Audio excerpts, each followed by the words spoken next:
Hoje, o dólar voltou a fechar abaixo dos R$ 5.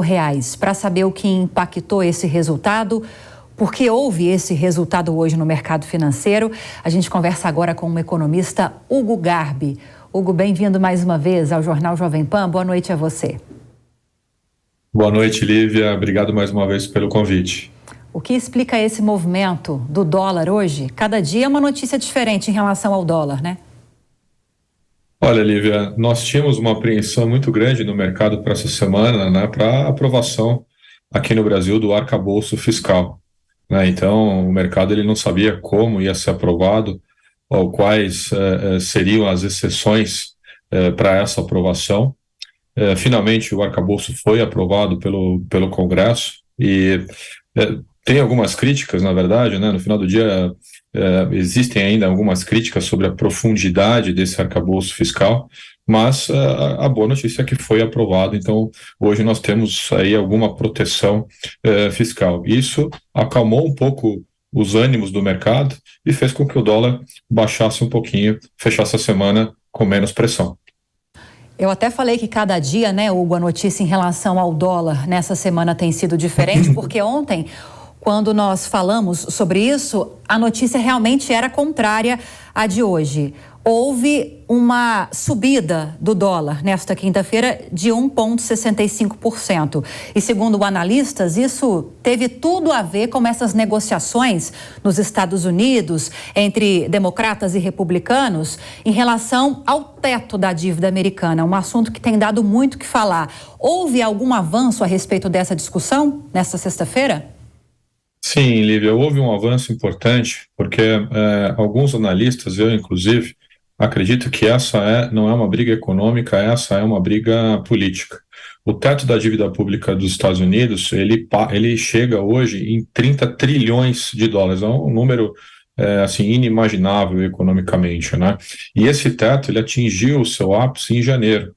Só que de janeiro para cá, o Congresso americano tem feito ali algumas manobras contábeis enquanto ele negocia, né, enquanto existe uma negociação entre republicanos e democratas. Só que o Federal Reserve, né, que é o Banco Central americano, falou que, olha, se a gente chegar nesse patamar em junho, os Estados Unidos não vai ter mais dinheiro para pagar os seus compromissos. E essa fala gerou um alarme impressionante no mundo todo, inclusive no Brasil, fez com que, inclusive, o dólar tivesse uma pequena elevação.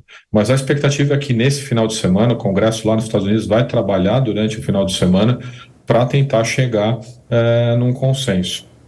Existiu ainda até uma expectativa, né, de algumas agências de rating, né, fazer ali um downgrade, né, o que significa ali um rebaixamento da qualidade do crédito dos Estados Unidos, o que também elevou um pouco os ânimos durante a semana, mas a tendência é que tenha um consenso no final de semana e o teto da dívida americana suba, o que possivelmente já acalmou os mercados e vai acalmar durante a próxima semana.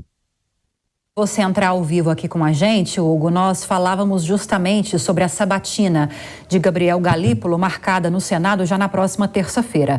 Gabriel Galípolo, que é hoje secretário executivo do Ministério da Fazenda e foi indicado pelo ministro Fernando Haddad para ser o novo diretor de política monetária do Banco Central.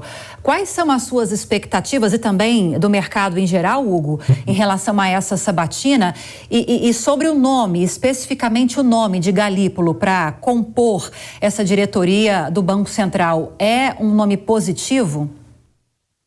Olha, Lívia, eu acho que tem dois aspectos aí importantes para a gente poder analisar. Se a gente partir do pressuposto acadêmico, né, o Galípolo ele é um economista bastante qualificado, bastante experiente, teve experiência inclusive no mercado financeiro, e só analisando sobre esse aspecto, tem sim bastante qualificação para ocupar essa posição no Banco Central.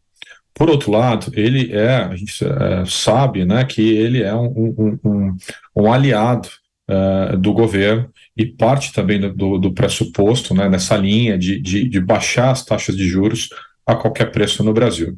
Se ele tiver uma atuação estritamente econômica, técnica, né, científica, eu acredito que vai ser muito positivo a participação dele no Banco Central. O problema é se ele começar a fazer um ativismo político, né, e tentar ser ali um emissário do governo dentro do Banco Central. Aí eu acho que realmente não vai ser positivo.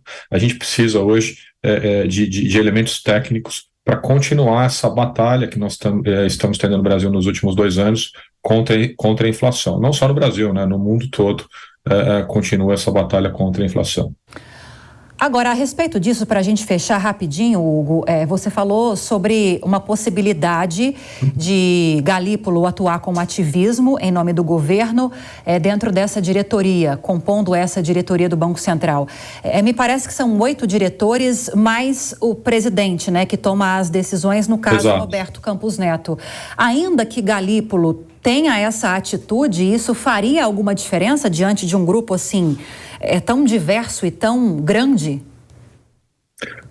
Hoje, né, se ele ocupando esse cargo de direção de política monetária, na votação para aprovar ou não uma queda da taxa de juros, existe um comitê grande, e esse comitê, inclusive, ele é feito, né, ele é composto para blindar justamente ativismo político. Ele foi muito bem feito, muito bem desenhado. Hoje ele não teria, o governo não teria voto suficiente para poder, por exemplo, baixar a taxa de juros, como o próprio governo defende.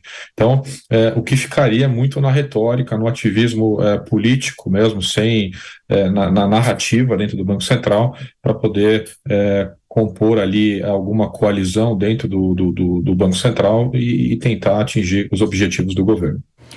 Pois bem, queria te agradecer, economista Hugo Garbi, em relação a essas análises que você trouxe para a gente nesta sexta-feira. Obrigada, viu, Hugo? Boa noite, ótimo fim de semana e até a próxima.